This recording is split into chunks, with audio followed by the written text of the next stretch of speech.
নমস্কাৰ বন্ধু বান্ধৱীসকল নতুন বছৰ মানেই নতুন আশা নতুন সপোন আৰু নতুন ভাগ্যৰ আৰম্ভণি কিন্তু আপোনালোকে জানেনে নতুন বছৰ আৰম্ভণিৰ কিছুমান দিনত কিছুমান সৰু সৰু ভুল যদি আপোনালোকে কৰে তেনেহলে আপোনালোকৰ জীৱনত আহিব লগা সকলো সুযোগ বন্ধ হৈ পৰিব ঘৰলৈ ধন অহাৰ পথো বন্ধ হৈ পৰিব আজি ভিডিঅ'টোৰ যোগেদি আমি জানিম যে নৱবৰ্ষত কি কাম আমি কেতিয়াও কৰিব নালাগে ইয়াৰ উপৰিও আমি জানিম যে নৱবৰ্ষত তিনটা আপোনালোকে কেনেকৈ কি প্ৰতিকাৰ কৰিব পাৰিব এই প্ৰতিকাৰ যদি আপোনালোকে কৰে ঘৰলৈ ধন নিজেই টানি আহিব প্ৰয়োজনীয় খৰচ কমিবলৈ ধৰিব আৰু লক্ষ্মী দেৱীৰ কৃপা পৰম আশীৰ্বাদ আপোনালোকে লাভ কৰিবলৈ সক্ষম হ'ব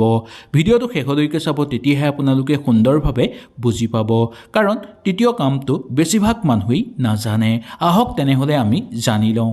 এক নম্বৰটো ভুল সময়ত ঝাৰু মৰা বন্ধু বান্ধৱীসকল ঘৰ চাফা কৰাটো বহু ভাল কথা কিন্তু ভুল সময়ত যদি আপোনালোকে ঘৰ চাফা কৰে বা ঘৰ ঝাৰু দিয়ে তেনেহলে ভাগ্যৰ বাবে অতি ক্ষতিকাৰক হৈ পৰিব জীৱনত ইটোৰ পিছত সিটো সমস্যা আপোনালোকৰ আহি থাকিব বিশেষকৈ সূৰ্য উদয়ৰ আগতে আৰু সূৰ্য অস্তৰ পাছত ঝাৰু দিলে ধন ক্ষতি হোৱাৰ উপৰিও আপোনালোকৰ ঘৰত থকা সকলো শুভ শক্তি ধ্বংস হৈ পৰিব ধনৰ শক্তি ঘৰৰ পৰা বাহিৰ হৈ ওলাই যাব নৱবৰ্ষৰ প্ৰথম দিনা যদি আপুনি বা নৱবৰ্ষৰ এইকেইদিনত যদি আপোনালোকে ৰাতিপুৱা সূৰ্য উদয়ৰ আগতেই ঝাৰু দিয়ে তেনেহলে গোটেই বছৰটো আপোনালোকৰ ঘৰত ধনৰ অভাৱ দেখিবলৈ পাব আৰু ঘৰত ধন বৃদ্ধি পালেও সেই ধন কেতিয়াও আপোনালোকৰ ঘৰত টিকি নাথাকিব ইয়াৰ শুভ নিয়ম আপোনালোকে জানি লোৱাটো অত্যন্ত দৰকাৰ শুভ নিয়মটো হ'ল সূৰ্য উদয়ৰ পাছত দুপৰীয়া 12 বজাৰ আগতেই আপোনালোকে গোটেই ঘৰ ঝাৰু দি চাফা কৰিব লাগে কিন্তু সূৰ্য উদয় হোৱাৰ আগতেই কেতিয়াও ঝাৰু দিব নালাগে সূৰ্য উদয় হোৱাৰ পিছত আৰু দুপৰীয়া 12 বজাৰ আগতেই ঝাৰু দিব লাগে ঝাৰু দিয়া শেষ কৰি এটা সৰু আপোনালোকে প্ৰদীপ ঘৰত জ্বলাব লাগে আৰু লক্ষ্মী দেৱীৰ যদি আগত আপোনালোকে এগছি চাকি সদায় জ্বলাব পাৰে তেনেহলে অত্যন্ত শুভ হ'ব ইয়াৰ ফলত আপোনালোকৰ ঘৰত শুভ শক্তি জাগ্ৰত হ'বলৈ ধৰিব ঘৰত থকা সকলো বেয়া শক্তি ঘৰৰ পৰা বাহিৰ হৈ পৰিব মা লক্ষ্মী আহি আপোনালোকৰ ঘৰত বাস কৰাৰ অৰ্থ হ'ল কি আপোনালোকৰ ঘৰত ধনে শুনে উপচি পৰিবলৈ ধৰিব ঘৰত থকা সকলো দুখ দৰিদ্ৰতা সমাপ্ত হৈ পৰিব আৰু আপোনাৰ জীৱনত চলি থকা সকলো সমস্যাও অন্ত হৈ পৰিব 2 নম্বৰটো আপোনালোকে যদি ফাটা মানি বেগ ব্যৱহাৰ কৰি আছে তেনেহলে ধন ৰখাৰ শক্তি আপোনালোকৰ জীৱনৰ পৰা শেষ হৈ পৰিছে বুলি ক'ব পৰা যায় বন্ধু বান্ধৱীসকল ধন কিমান আহে সেইটো ডাঙৰ কথা নহয় কিন্তু ধন কিমান থাকে সেইটোহে প্ৰধান আপুনি এতিয়াও যদি ফাটা মানি বেগ ব্যৱহাৰ কৰি আছে বা পুৰণা ফটাচিটা পইচা যদি আপোনালোকে মানি বেগত ৰাখি ব্যৱহাৰ কৰি আছে তেনেহলে আজি সেইবোৰ আপোনালোকে ত্যাগ কৰাটো উচিত ছিগি যোৱা যদি পাৰ্স আপোনালোকে ব্যৱহাৰ কৰি আছে তেনেহলে ধন আহিলেও আপোনালোকৰ হাতত ৰৈ নাথাকিব তৎক্ষণাত সেই ধন আপোনালোকৰ হাতৰ পৰা ওলাই যাব নৱবৰ্ষৰ প্ৰথমটো বস্তু বিশেষকৈ ঘৰৰ পৰা আপোনালোকৰ ওলাই যাবলৈ কেতিয়াও নিদিব কি কৰিব লাগিব আমি সুন্দৰভাৱে জানি লওঁ আহক নৱবৰ্ষৰ দিনা নতুন মানিবেগ এটা যদি আপোনালোকে কিনি আনে বা নৱবৰ্ষৰ প্ৰথম 7 দিনৰ ভিতৰত যদি আপোনালোকে নতুন মানিবেগ এটা কিনি আনে ভিতৰত এটা হালধীয়া কইন বা মা লক্ষ্মীৰ মূৰ্তি থকা বা মা লক্ষ্মীৰ ফটো থকা এটা যদি কইন ৰাখিব পাৰে তেনেহলে অতিশয় শুভ বুলি মনা গৈছে হালধীয়া ৰংটো শক্তি আকৰ্ষণৰ ৰং বুলি মনা যায় আৰু ধন শক্তি ঘৰলৈ আকৰ্ষণ হোৱাৰ মান বুলি মনা যায় বিশ্বাস কৰক এই সৰুৰ উপায়েৰে আপোনালোকৰ ঘৰৰ পৰা সকলো সমস্যা দূৰ কৰি ল'ব পাৰিব আৰু বছৰ জুৰি ডাঙৰ ফল আপোনালোকে লাভ কৰিবলৈ সক্ষম হ'ব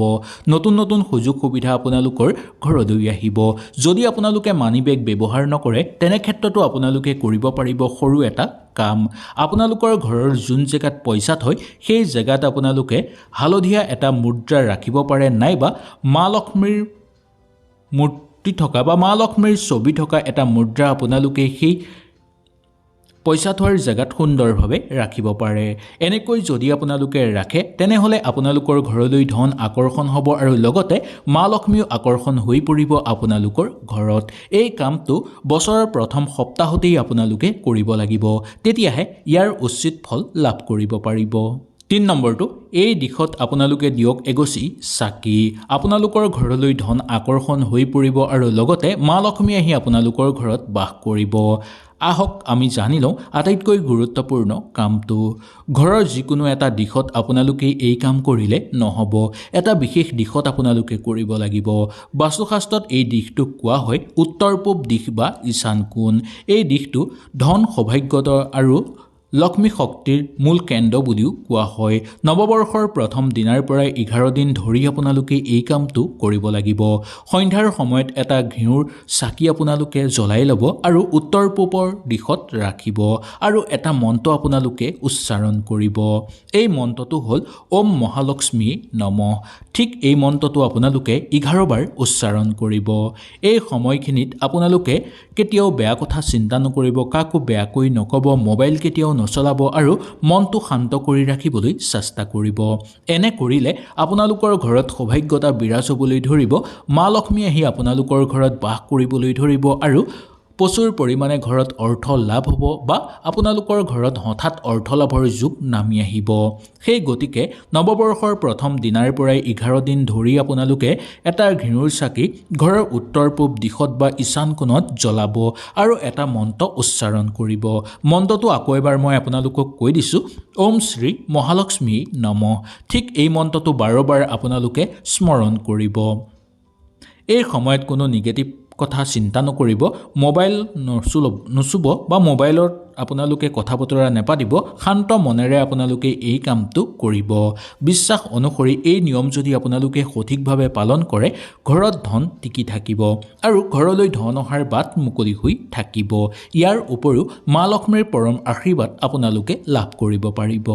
বন্ধু বান্ধৱীসকল, নৱবৰ্ষৰ মানেই ভাগ্য সলনি কৰাৰ সুযোগ। এই 3টা কাম যদি বিশ্বাস সহকাৰে আপোনালোকে কৰে তেনেহ'লে ঘৰত নিজেই ধন আহিব, সকলো অভাৱ আপোনালোকৰ ঘৰৰ পৰা দূৰ হৈ পৰিব। হয়তো এই ভিডিঅ'টোৰ যোগেদি আপোনালোকে সুন্দৰভাৱে বুজি পালে। যদি ভিডিঅ'টো ভাল লাগিলে লাইক এটা কৰি আমাৰ মনোবল বঢ়াব আৰু আপোনালোকৰ বন্ধুবৰ্গৰ লগত শ্বেয়াৰ কৰি তেওঁলোককো উপকৃত কৰিব আৰু কমেণ্টত লিখিব ওম লক্ষ্মী নমঃ। লক্ষ্মী দেৱী আশীৰ্বাদ হ'ব আপোনালোকৰ ওপৰত।